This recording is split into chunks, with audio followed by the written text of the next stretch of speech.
Bonjour à tous, bienvenue dans le Media Center des services à la personne et de l'emploi à domicile en partenariat avec la CNAV.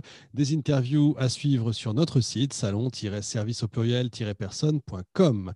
J'ai le plaisir et l'honneur de recevoir aujourd'hui en visioconférence, bien sûr, Franck Saudoyer qui est vice-président de Tout Adam Service. Bonjour Franck.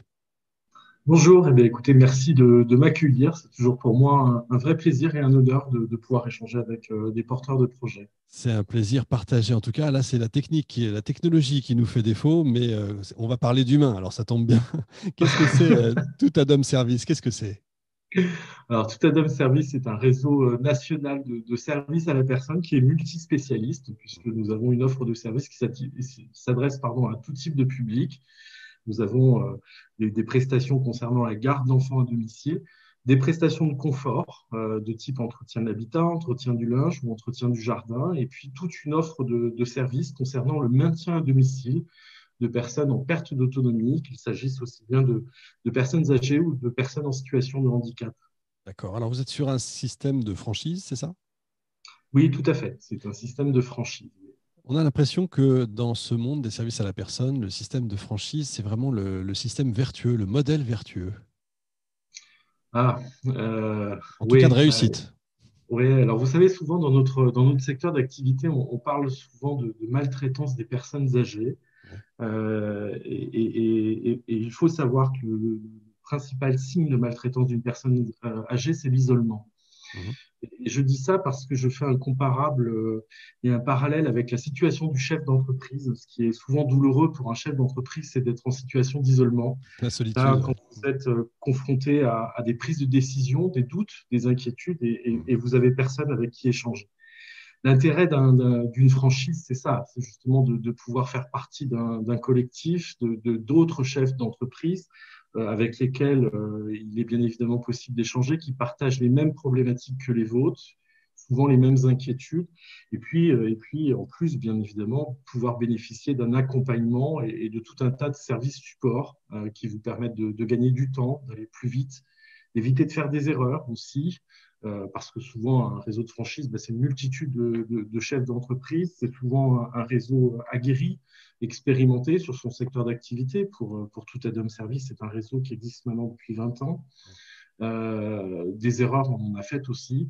Et justement, dans notre fonction d'accompagnement de nos franchisés, c'est de leur donner tout de suite les bonnes recettes et de faire en sorte qu'ils évitent de commettre des erreurs. C'est l'intelligence collective, comme on dit en général. Les bonnes pratiques des Oui, uns c'est peuvent servir ça, aux c'est autres. ça, c'est ça, c'est l'intelligence collective, c'est-à-dire que ça permet de faire beaucoup plus de choses, de gagner du temps, d'être plus efficace et Ouais. d'être bien évidemment plus pertinent à plusieurs. Je comprends tout à fait. Alors, la crise sanitaire qu'on a vécue, et j'allais dire qu'on vit toujours quand même un petit peu, comment est-ce que, on surmonte ça quand on est un réseau comme le vôtre? Bah, écoutez, très bien, très sincèrement. Alors, je ne vais pas vous dire que l'année 2020 a été une année de tout repos parce que Non, c'est une je vous année croirais pas. voilà, c'est une année inédite et personne, bien évidemment, n'avait pu prévoir une telle situation. Cela dit, on s'en sort très bien puisque clairement, pour Tout Adam Service, 2020 sera une année de croissance, comme elle le fut d'ailleurs sur les années précédentes, mais pas de casse en tous les cas et des entreprises qui continuent à grandir. Alors, quelle est la raison pour laquelle on a pu garder la tête hors de l'eau et faire bonne figure sur cette année extrêmement compliquée? C'est justement tout l'intérêt de notre concept multispécialiste qui nous a permis, comme diraient nos grands-mères, d'éviter de mettre tous nos œufs dans le même panier, Bien sûr. à travers le fait qu'on puisse se donner la possibilité de s'occuper aussi bien du confort des actifs, d'enfants, que de personnes en perte d'autonomie.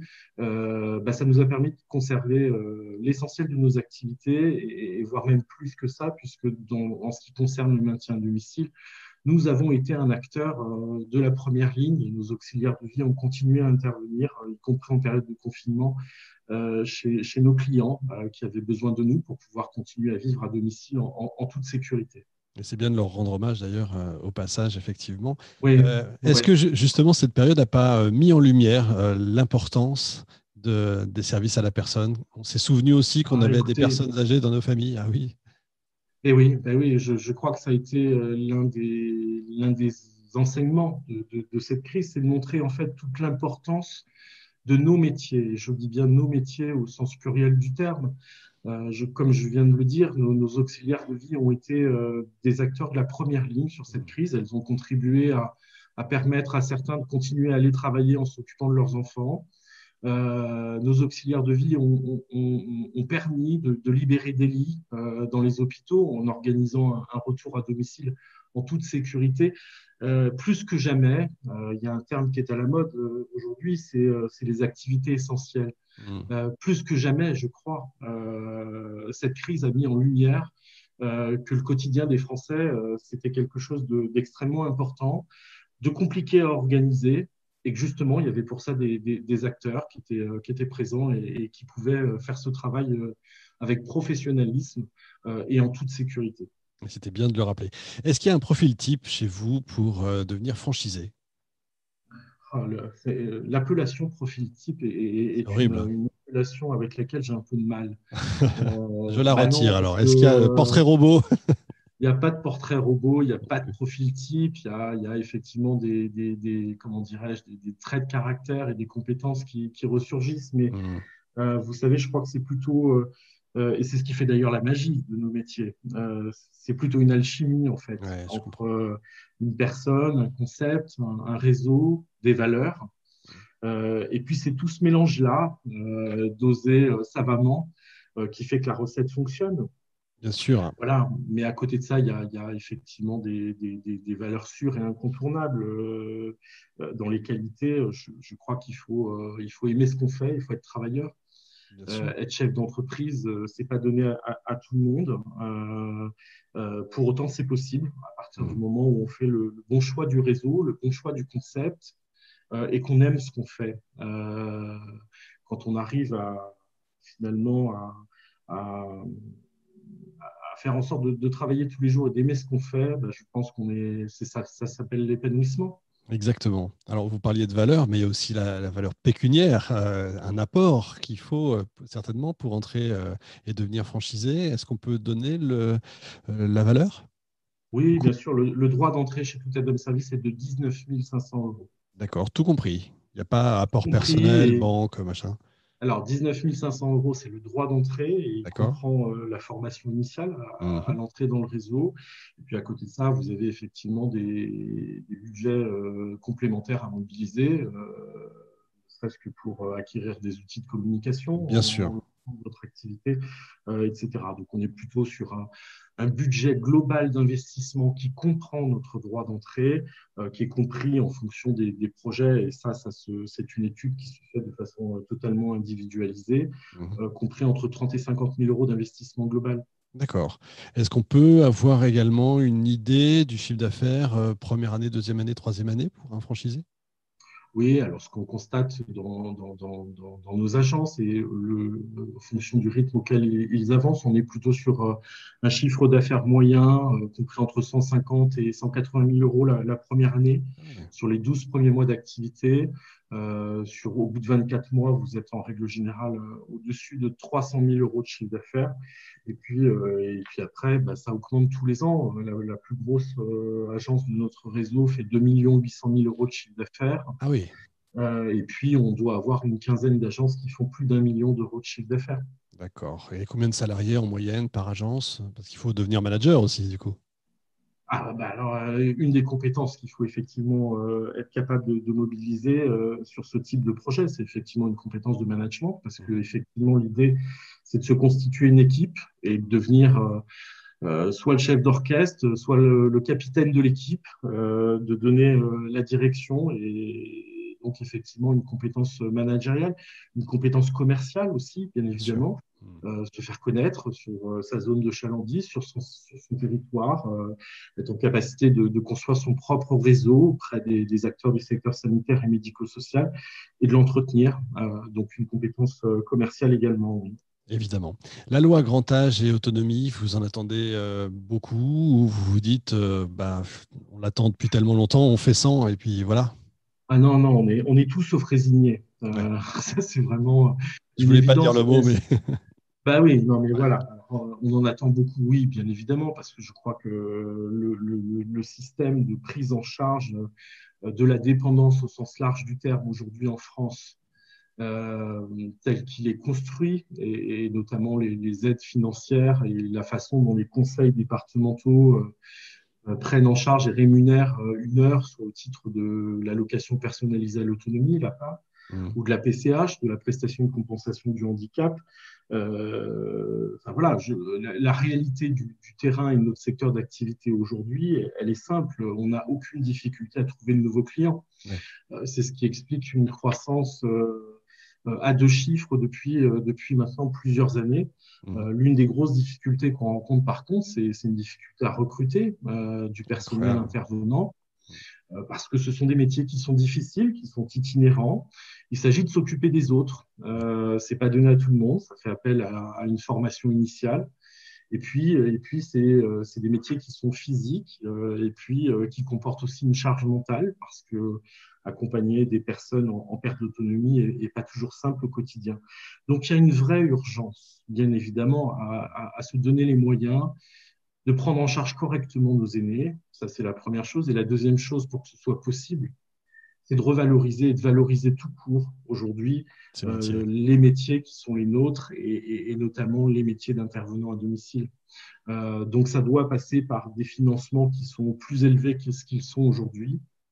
Ouais. Et le problème est d'autant plus crucial et plus urgent que, comme vous le savez, la population française, comme beaucoup de pays européens, est Vieilli. vieillissante, et que la population des plus de 80 ans est amenée à doubler sur les 5 ans à venir. Ouais, c'est ça. Ouais. Voilà. Et là aussi, je crois que c'est un des grands enseignements de cette crise sanitaire que l'on a connue et qu'on connaît encore aujourd'hui, même si c'est de façon un peu moindre. C'est l'importance de nos métiers dans le quotidien des Français. Et deux, je crois que cette crise a mis en lumière une crise profonde du secteur sanitaire et médico-social au sens large du terme, avec des métiers qui sont aujourd'hui malheureusement pas assez reconnus. Quand on voit ce qui se passe dans les hôpitaux, ce qui se passe au niveau on parle des difficultés à recruter des auxiliaires de vie. Dans les hôpitaux, on a de grosses difficultés à recruter des aides-soignants et des infirmières. Ouais, je comprends tout à fait.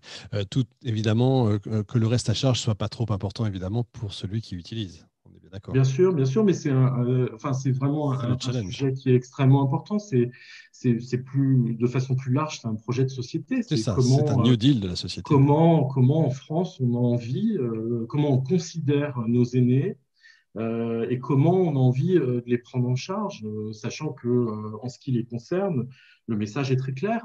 Ces gens-là veulent continuer à vieillir à domicile. Exactement. Donc, vous avez un boulevard en termes de clients pour vous, mais il va falloir que ça bouge quand même du côté de l'État, c'est ça? Oui, oui, il y a urgence. Il y a urgence. Et Ouais. alors, c'est le travail de tout à chacun, de nos entreprises respectives. C'est aussi le travail de notre fédération, qui est la FEDESAP, qui essaie de passer ce message aux politiques en leur disant qu'il y a vraiment une extrême urgence Je à comprends. réformer de façon importante ce système de prise en charge de la personne en perte d'autonomie et des financements qui vont avec. Et puis, même plus globalement, la façon dont ce système est aujourd'hui géré à travers, c'est-à-dire globalement aujourd'hui un système qui est plutôt géré par des conseils départementaux Ouais. avec une très très forte inéquité selon les territoires, c'est-à-dire que pour être très pragmatique, il n'y a pas une même notion de bien vieillir en France en fonction du département où je réside, et ça c'est juste inacceptable. Je suis d'accord, le message est passé. Juste pour terminer, tout ad homme, dans quelques années, j'imagine, vous souhaitez couvrir l'intégralité du territoire et on peut imaginer, pourquoi pas, un développement à l'étranger un jour? Alors, c'est pas la priorité en tous les cas aujourd'hui. Il y a, comme je viens de vous Il y a de l'expliquer, quoi faire. énormément de travail en France, et des besoins à pourvoir qui sont considérables et qui vont augmenter sur les mois à venir. Donc, pour l'instant, notre priorité, c'est vraiment de peaufiner notre développement sur le territoire national, et il y a encore beaucoup de place à prendre. Et donc, on est prêt à accueillir avec un immense plaisir des gens qui ont envie de participer à cette aventure. Eh bien, écoutez, c'est tout ce qu'on vous souhaite. On croise les doigts, en tout cas pour vous et pour la suite, bien sûr. Fin de cette émission, édition 2020. Retrouvez l'ensemble des émissions sur salon-service au pluriel-personne.com. On se retrouve dans quelques instants avec un nouvel invité.